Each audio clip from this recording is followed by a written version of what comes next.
quando você está olhando para o fundo imobiliário, você que analisa isso de forma mais palpável, assim, no dia a dia, o que o investidor tem que acompanhar de fato e o que às vezes ele tem que ignorar no sentido de, cara, não liga muito para isso, apesar de todo mundo te falar ou de aparecer muito na mídia.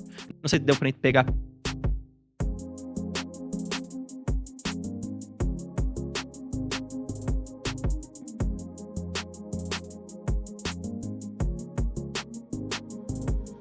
Talvez possa ser um pouco desse imediatismo que existe um pouco na cultura brasileira, também cultura mundial, porque acho que os estudos recentes têm mostrado que cada vez mais os investidores, globalmente falando, estão sendo mais curto-prazistas.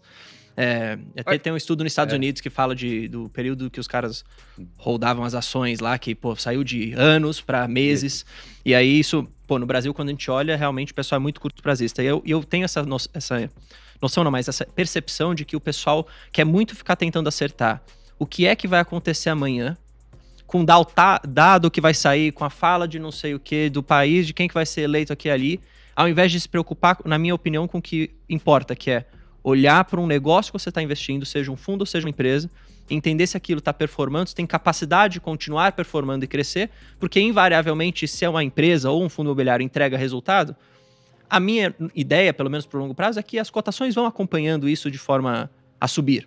Pelo menos eu acredito isso para as empresas, né? O que eu tenho visto, pelo menos nas empresas que eu invisto. E aí a minha pergunta nesse sentido é, quando você está olhando para o fundo imobiliário, você que analisa isso de forma mais palpável, assim, no dia a dia, o que o investidor tem que acompanhar de fato e o que às vezes ele tem que ignorar no sentido de, cara, não liga muito para isso, apesar de todo mundo te falar ou de aparecer muito na mídia. Não sei se deu para pegar. É uma excelente pergunta, né? Eu acho que ele tem que olhar aquilo que ele tem controle. Tá. Então, assim, muitas das vezes, essa pessoa que você está falando, ele fica olhando algumas coisas na mídia, as quais ele não tem controle. Exatamente. Né? Então ele quer ver se o câmbio vai mudar, não sei mais o que, ele é impactado por tudo isso, o problema político aqui ou lá, e aquela coisa tal, um conflito aqui, outro lá, são coisas que ele não tem controle. Mas o que ele tem controle, Bruno? Ele poder vir aqui na Genial, conversar com o gestor, tirar realmente as dúvidas, marcar uma reunião, ficar aqui 1 hora perguntando ativo por ativo, ouvir, entender o contexto do fundo. Isso ele tem controle, mas ele prefere se apegar em coisas às quais ele não tem controle. Tá. Mas isso é natural, né? Porque quando eu comecei a investir, não existia canal no YouTube para você sair acompanhando no imobiliário. Não existia um podcast tão bem estruturado, tão bonito. A gente está aqui no estúdio, vocês não estão vendo, pessoal, mas um estúdio belíssimo aqui, profissionais aqui, todos aqui para trabalhar.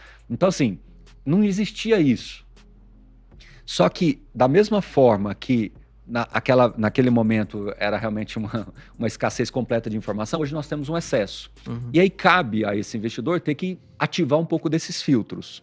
Se é que eu posso, às vezes é difícil usar a palavra dica, então às vezes eu prefiro substituir por conselho. Uma coisa que aconteceu comigo em 2012, eu já estava investindo em fundo imobiliário, tudo, mas em 2011 e 2012, eu tive uma oportunidade de um amigo muito querido que me convidou para vir a São Paulo para que a gente pudesse visitar algumas gestoras e alguns prédios. Né? Naquela época o mercado era quase todo corporativo, sabe, Bruno? Era 60%, 70% do mercado era fundos corporativos e muitos deles São Paulo, Rio, muitos aqui.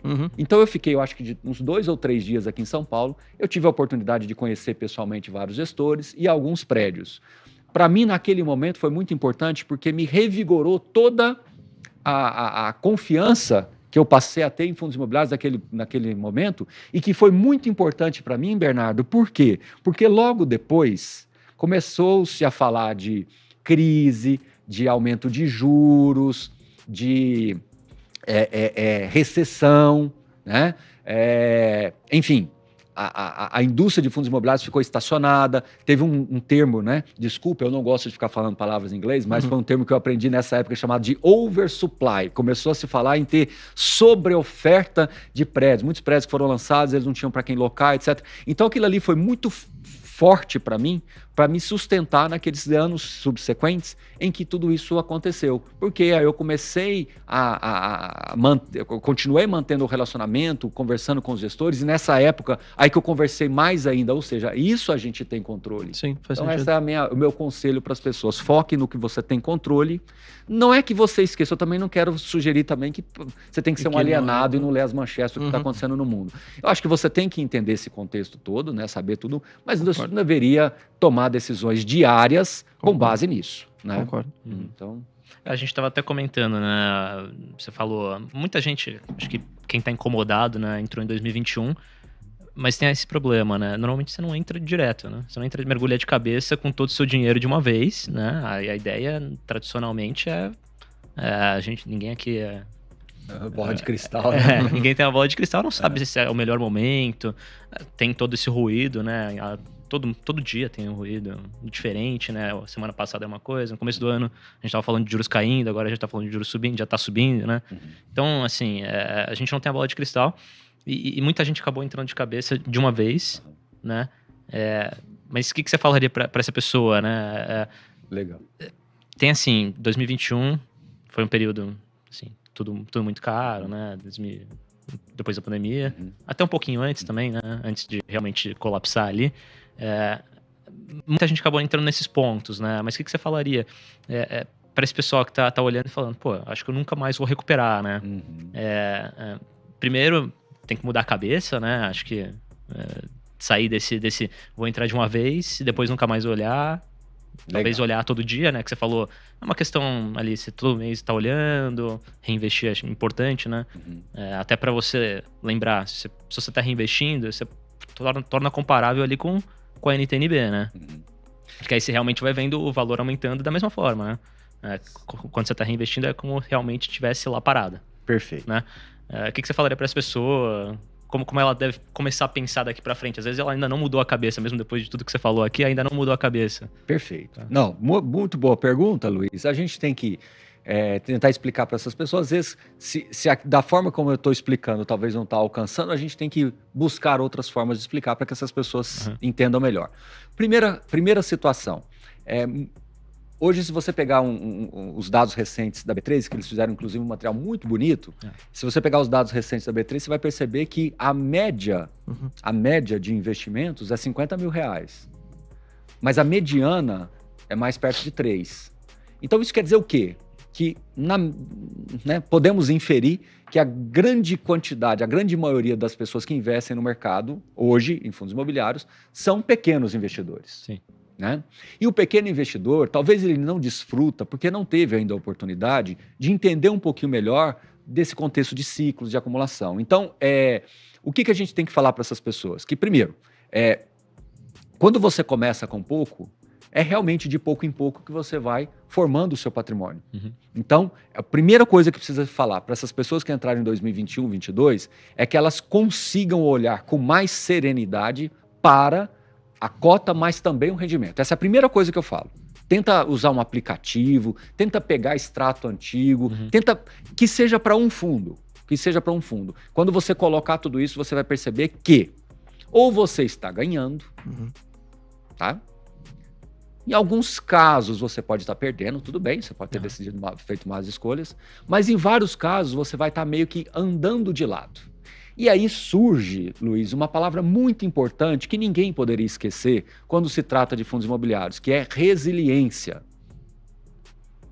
Ou seja, de 2021 para cá nós estamos com 2 dígitos, questões de políticas complexas, questões fiscais complexas, né? O macroeconômico complexo, enfim, nós temos um ambiente não muito fértil para ativos de renda variável, concorda comigo? Né? Concordo 100%. Mas eu tenho internacional. Não, tudo bem. Vamos contextualizar só para dentro do Brasil.